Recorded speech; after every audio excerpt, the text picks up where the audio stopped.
Welcome, my artistic friends of the interwebs. I thought I would do a kind of a semi-review of the Master's Touch Neon Acrylic Paint tubes. About the 6 count. I like Master's Touch paints. I really do. Master's Touch, Fine Touch, all good stuff. Get that? That's basically the house brand of Hobby Lobby. And if you keep an eye on Hobby Lobby, if you're lucky enough to have a Hobby Lobby close by, every about once or twice a month they have all their Master Touch and Fine Touch 50% off. That's when you buy this stuff. This is normally $13.99. I got it for half that. Basically got it for $7. All right, so here's the thing. I'm kind of a color freak. I like colors. I like bright colors, bold colors. I'm a phobist at heart. I just am. And so I thought, you know what? I was going to try this. I had at one point bought a tube of, it was neon pink. And it was the only neon paint I had. The only neon paint at that point that I'd ever even tried. And I did a vase and flowers. And at one point I did pretty heavy in that neon pink. And people freaking loved it. I personally thought it was a little much. I thought it actually kind of photographed better than it looked in real life. So I kind of then went back over with some paint.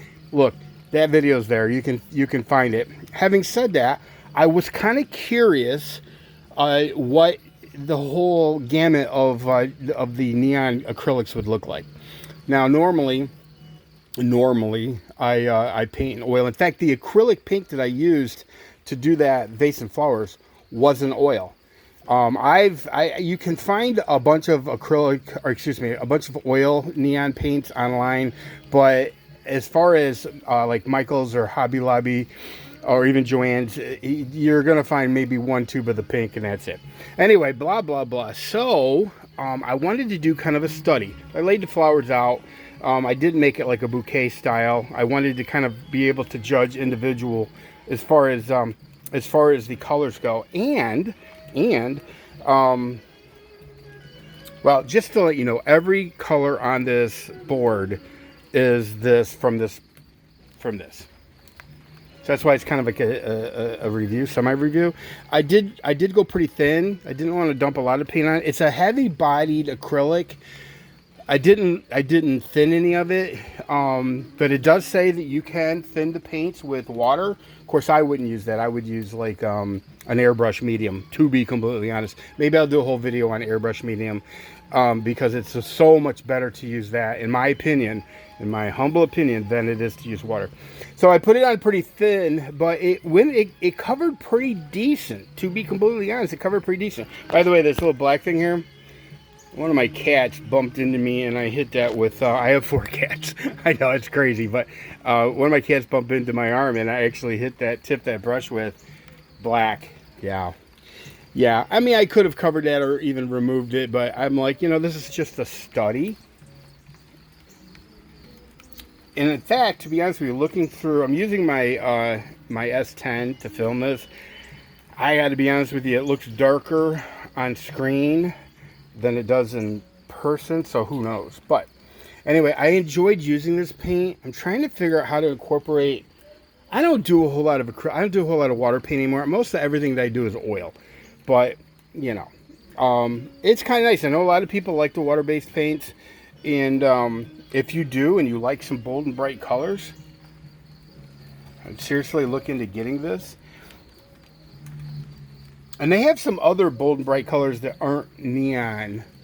I can't think of what they call them, but I'll try to review those too, because I did pick up a box of those. I don't have them out here. I'm out on the deck. Hey, look, I'm out on the back deck, and it is raining. You know, I got some Stevie Ray Vaughan in the background. He's doing a sound check. Pretty amazing. Stevie Ray Vaughan. Gone way too soon. Oh, and by the way, people have asked me, because I have done a few kind of a vase type pictures with these kind of, and they ask me, well, what is that? It's a milk churn. It's literally a milk churn. It's my grandmother's milk churn, not the one that she got as a wedding gift. Well, you guys probably don't even know that story, but yeah, it's a 4-gallon, hence the 4. The only thing I didn't put in that circle in the milk churn is an Indian head, and for whatever reason I didn't put that in there. But yeah, some milk churn with some flowers in it. Yeah. Let me know what you guys think. I think it's kind of cool. I really do. I think it's kind of cool. Like I said, it's just a study, just to check out what I can expect. And now I'm getting some drips of rain. So if it looks like the paint was dripping, it's not. It's just the rain. And I don't even mind to have this out here today, getting a little rain on it, because to be completely honest, it's just a study. I just wanted to see how this paint was going to lay. I wanted to see how it was going to cover. I wanted to see what the dried look would look like. And I dig it. I dig it. Now, would I do a whole painting with this paint? Maybe. But I could definitely see if I was doing, let's say I was doing a traditional of flowers and vase, or even any kind of flowers type of thing, and I was to slide one or two flowers. If I was like to slide this neon acrylic into one or two flowers, I think that'd be kind of cool. Or even like a mixed media where it's mixed with some oil paint. Now, not mixing the paint, because oil and water does not do not mix. But there are ways to do a mixed media with oil and acrylics, or water-based acrylics, I should say. Anyway, let me know what you guys think. That's all I got for you. See ya!